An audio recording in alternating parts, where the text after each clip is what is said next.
Oh, okay. My name's Joanne Landy from the campaign for Peace and Democracy.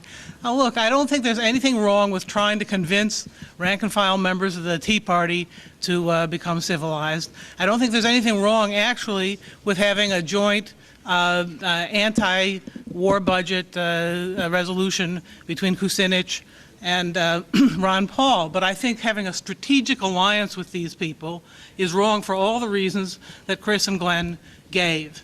And it is, on a lower level, really a repetition of what Obama has done, who says, well, the solution to our country's problem is to bring together Main Street and Wall Street.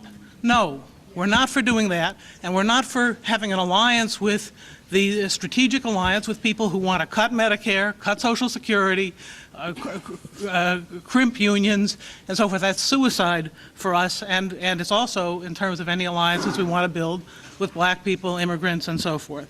So I think that we just want to make a distinction between trying to convince rank and file members of the Tea Party, which I think you're right, many of them are confused. Let's try and talk to them.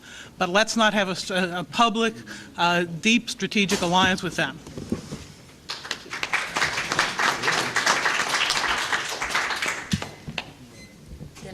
Oh, they're not mixed. Oh, okay. I've no problem with talking to disaffected, angry workers. I'm one of them. However, I do have a great problem with spending my time and energy, or the time and energy of the movement, to focusing on these people. I think that by going to those angry, disaffected workers who are members of unions, who are in motion, who are the immigrants, who are the people of color that are in motion and struggling in this country, are the people that we have to align with.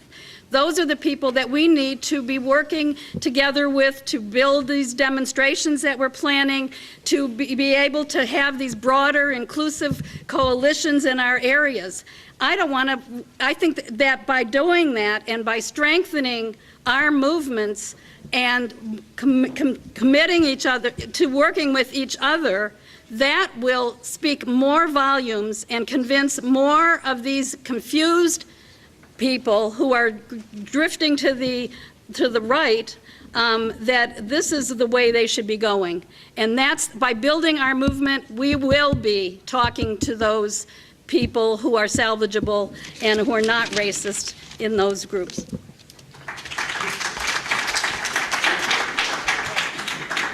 I'm Bill Peltz from the Albany County Green Party and the Labor Religion Coalition. And the local right, left, and in-between dialogue planning committee, we've had 4 forums with Tea Party folks. In fact, Joe Lombardo and I were invited to speak at a local Tea Party. Joe had to send somebody else to speak anti-war, and I gave a very well-received speech against corporate power and corporate personhood. Our first forum on health care, the first speaker was from the right. He was a local major Ron Paul staff person. And after he spoke against war, imperialism, and corporate power, the first speaker on the left said, well, I have to throw away my speech. Now, I think that the distinction, and in our forums, we had total agreement anti-war. Their anti-corporate position got kind of confused. We can go into that, but there's really a strong convergence there. And I think we're wrong if we think of this in terms of national alliances and coalitions. Here's a phrase I thought I'd never say. One of my friends in the John Birch Society used the word grassroots convergence. We converge where we can locally, and I think it can be a very productive enterprise. Would anyone from the panel like to respond to the first commentator? Take a few more, please, sorry. I'm John Harris. I'm a member of IBEW Local 2222. A couple of the speakers have been up here already, promoted the 25% campaign at the New England Regional Conference. That's a pro-war campaign for a kinder, gentler war machine. But because Barney Frank supports it, I guess it's okay. Well, I don't, whether it's the Tea Party or anybody else. By the way, Ron Paul and Barney Frank shared the airwaves last week on NPR radio about this, exactly this question. I don't think that there's not going to be a right-left alliance, okay? It's just not going to happen. I think the real question is whether we should be conducting a witch hunt in the anti-war movement against people who call themselves libertarians or Ron Paul supporters.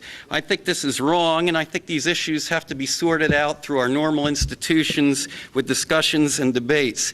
Because of this, what I think false proposition that's being put up, the voting plenary at the New England United Regional Conference was shut down in January, and we weren't able to vote on the things we wanted to do. Thank you.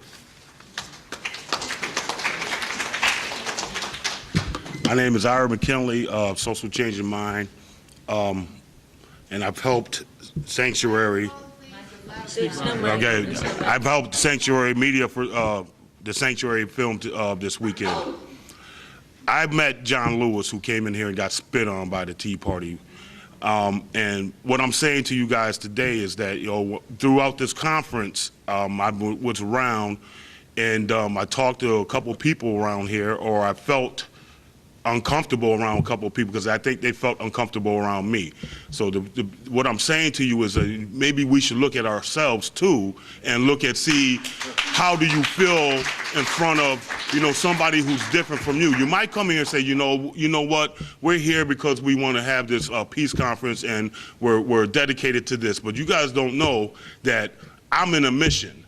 I come in here and I did my time and I did this, volunteered this stuff because I can't find a job, I can't get no medical help, I can't do whatever.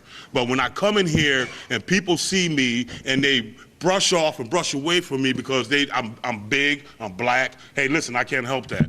I need help, you know what I'm saying? I've seen other people donate time and money to somebody else, but I donated my time to this conference and I need some help, and that's what I'm trying to say to you.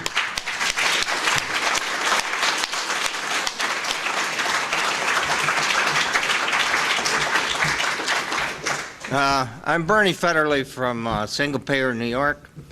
What about Move On, Campaign for America's Future and Citizen Action? They shouldn't be supporting this bad Obama health care plan. Why not? I would like to get a comment on where they're at with this peace organization. Thank you. Next up.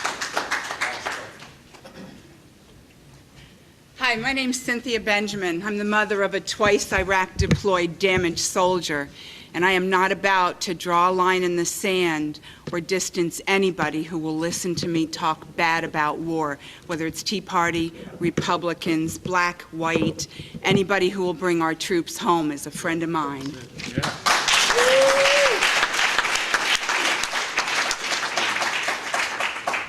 Ralph Pointer, New Abolitionist Movement, and I'm for plain, straight talk. When the Tea Party had their meeting not far from Washington, D.C., well-armed, and this government did nothing about it, I'd like to relate to an experience I had just north of here on the Canadian border, near Malone, New York, when the Klan was going to burn a cross next door to me. I announced that I was going to be the guest speaker. I was going to be there with friends of mine, as well armed as they were, and you shouldn't have women and children. What I'm saying to you is know what you're looking at and respect people here. I respect your right to peace. I respect your right to talk to whoever you want to. Respect my right for self-defense and self-determination. This is where we're going.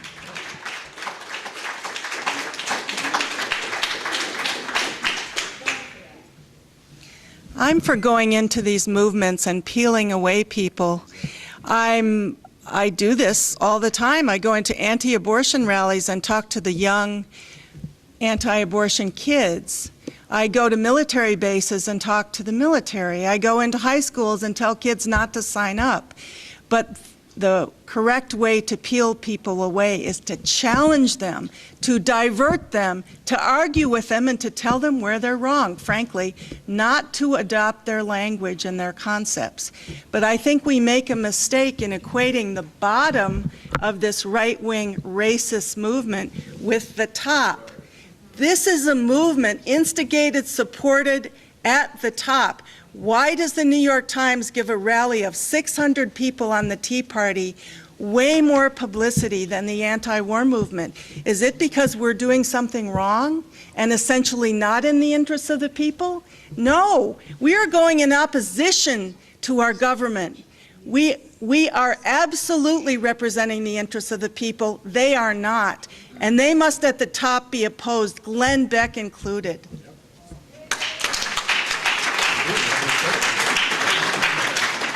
Panel, did you want to respond?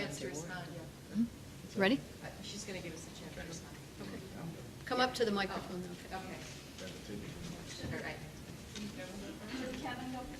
I'll be happy to go next, don't worry. Yeah, well, whatever. Look, folks, we all argue with every single person in our community about this war and every other social issue, and of course we do that. But that's not what Kevin has proposed. I'm sorry. Kevin has written a lot on this issue. He proposes a model for the anti-war movement based on the America First Committee around World War II. This was an alliance.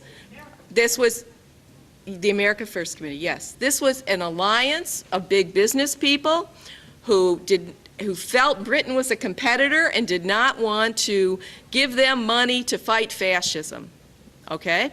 And they were not friends of workers. They did not help the organization of the CIO.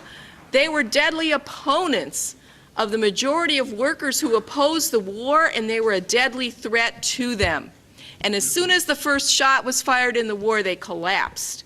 And it was the workers in uniform in the war who had to struggle, to survive in the most deadly U.S. conflict ever, and they did nothing to defend them. Now, let me say this. The only way to win workers or confused middle-class people away from the Tea Party is to build an alternative. Our labor leaders have failed. It is true. They have been tied to the Democratic Party and not provided a fighting movement for those disenfranchised by this economic crisis. But we can contribute to building that alternative, and it means turning away from an alliance with the Tea Party and building an anti-war movement that's based in its very root on mobilizing the oppressed nationalities, on mobilizing working people in their own interest and tying their opposition to the war to their economic and social needs. Ron Paul opposes every single social service from public education. He supports state rights to ban abortion. He supports state rights to reverse the civil rights. He is opposed to the Civil Rights Act. These people are an existential threat to our movement and our very livelihood. Don't be fooled. And if you actually propose an alliance with these people, you are proposing an alliance with the enemy of 99% of the people in this country.